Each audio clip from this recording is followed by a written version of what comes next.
Selamünaleyküm arkadaşlar. Bugün sizlere Vogue Global'ın nasıl kullanıldığını ve Mapbox'tan nasıl üyelik alındığını anlatacağım kısaca. E, Yardımcı olmak babında. Şimdi arkadaşlar, öncelikle Mapbox'tan üyelik alacağız. Bazı yerleri, videonun bazı yerlerinde panlama yapacağım, zoomla panlama yapacağım. Üyeliklerin falan görünmesi için kusura bakmayın. Şimdi arkadaşlar giriyoruz Mapbox'a. Hemen burada yeni hesap oluşturuyoruz.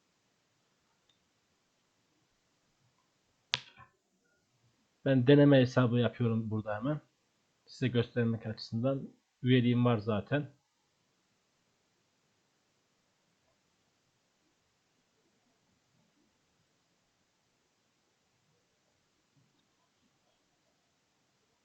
Deneme yazıyorum. Kullanıcı adı. Deneme yazdığım için bir hata verecek. Yani deneme adını daha önce kullandıkları için muhtemelen. Şifreyi büyük küçük yazmak zorundasınız. Aşağıdaki kutucuğu işaretlemek zorundasınız.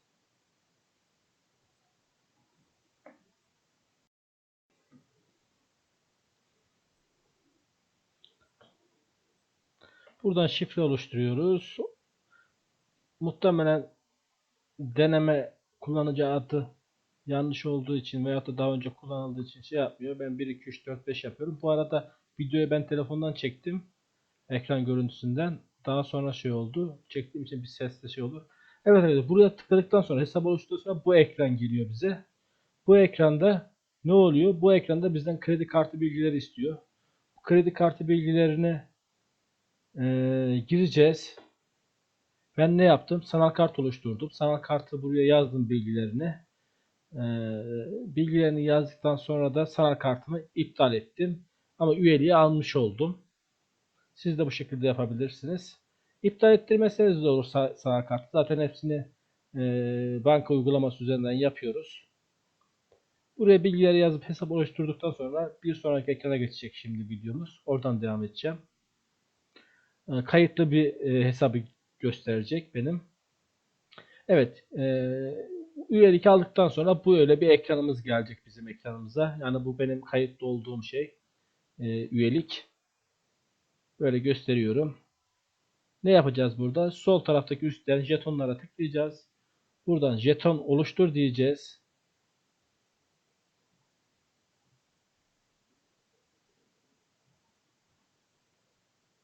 Jetonun ismine bir isim yazıyoruz. Test diyelim. Önemli değil yazdınız. Buradaki kutucukların hepsini işaretliyoruz arkadaşlar. Hepsini işaretliyoruz. İşaret, işaret, işaret, işaretle.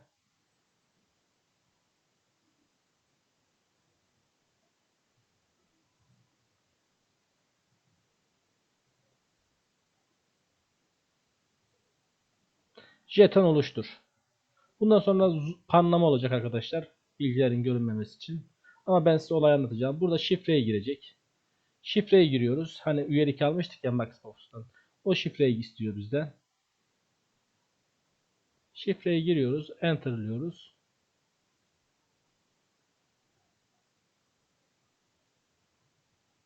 Sonra jeton oluşturuyor arkadaşlar. Bu ekranda jeton var. Burada alttaki jetonu, en alttaki jetonu tıklıyoruz, kopyalıyoruz. Sonra Vogue Global açıyoruz. Vogue Global açtıktan sonra Vogue Global'a geldik. Arkadaşlar burada Asya tercihi yapalım. Ben birkaç defa Avrupa yaptım. Sıkıntılar yaşadım. Asya'yı yapalım. Sonra burada yeni üyelik artı register yaz. Yeni üyelik alalım arkadaşlar buradan. Üyeliği aldıktan sonra mail adresine doğrulama kodu geliyor. Sonra buraya üyelik aldığımız üyeliği yazıyoruz. Login diyoruz. Alttaki kutucuğu işaretliyoruz.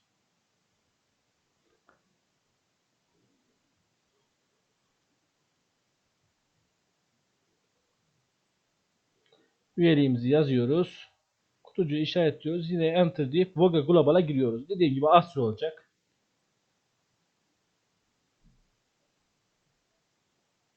Buradan full gazla çalışan, benzinle çalışan açıyoruz. Buradan yine üst taraftan geliyoruz. Burada Mapbox konfigürasyon, map ayarları diyor. Buraya geliyoruz. Burada bu kopyaladığımız Mapbox'tan kopyaladığımız yeri buraya kopyalıyoruz. Gerçi bir şey User Manual'den şey gösterdim. Biraz önce yaptığımız işlemleri burada gösteriyor bize. Mapbox'tan üyelik aldık. İşte banka bilgilerini girdik. Sonra jeton oluşturduk. kutucukları işaretledik. Şifreyi girdik. Sonra bu alttaki, bak alttakini alıyoruz. Alttakini alıyoruz. Sonra dediğim biraz önceki yere kopyalıyoruz. Orayı da ben panlama zoomlama yapacağım mecburen. Bu da boş uygulaması. O da ileriki bir videoda gösteririm. Olmadı kamera kaydı için.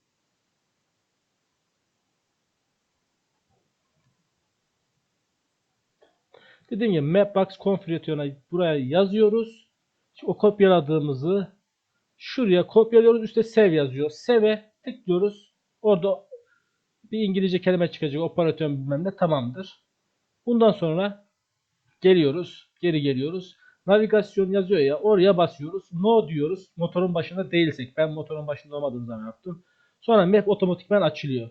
Arkadaşlar bu bazen açılmıyor. Direkt uygulama izni istiyor. Onu uygulama konum kullanımını her zaman sadece uygulamayı kullanırken değil de her zaman açarsanız bu sorun kalkacaktır ortadan. Bu Kuzey önemli. yönüne sürün. Evet, Sonra sağa dönün. açıldığı zaman bu ekran geliyor. İşte şeyimiz, navigasyonumuz bu. Motorda da motorun ekranında da sağa sola işaretler geliyor. Sonra motora bağlanmışsa yanındaki Bluetooth işaretine basıyoruz. Motorun yanındaysanız burada motorun ismi çıkıyor. Ona tıklıyoruz. Olay bu kadar arkadaşlar. Başka da bir olayımız yok. Arkadaşlar size yardımcı olmak için bunu paylaştım. Motorun yanında değildim. Motorun yanında olmadan yaptım. Umarım size yardımcı olur. Sorularınız olursa yorumlara yazınız. Ben soruları cevaplamaya çalışacağım. Bu Voga Global navigasyon kullanımını anlattım. Eğer yine sorun yaşarsanız yine yorumlarda isterseniz Boschi kamera kayıt özelliğini de video çekerek size anlatmaya çalışırım. Dediğim gibi sorularınızı yorumlara yazabilirsiniz. Bir dahaki videoda görüşmek üzere. Hepiniz hoşça kalın.